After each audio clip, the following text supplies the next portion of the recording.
kaum muslimin yang dirahmati oleh Allah Subhanahu wa taala, jangan sampai kita tertipu dengan perkataan mereka-mereka yang menganggap bahwa berziarah kepada makam Rasulullah termasuk sebahagian daripada perbuatan syirik. Karena sebenarnya pada hakikatnya Rasulullah sendiri menganjurkan kepada kita agar kita senantiasa berziarah kepada makamnya.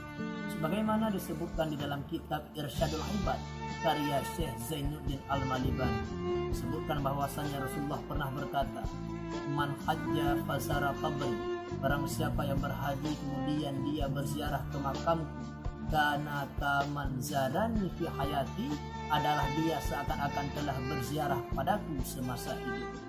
Juga Rasulullah pernah bersabda, "Man hajja walam yazurni faqad jafani," barang siapa yang berhaji namun dia tidak berziarah kepada makamku, sungguh dia telah memutuskan hubungan denganku.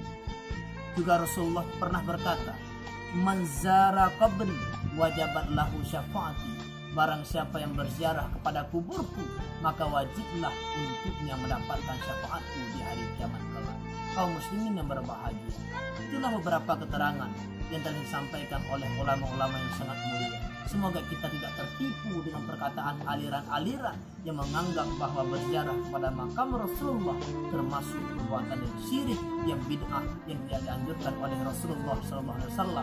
Karena pada hakikatnya Rasulullah menganjurkan kepada kita untuk berziarah kepada makamnya, juga kepada makam-makam ulama, makam-makam aulia, bahkan kepada makam-makam keluarga kita sendiri.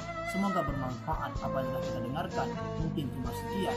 Assalamualaikum warahmatullahi wabarakatuh.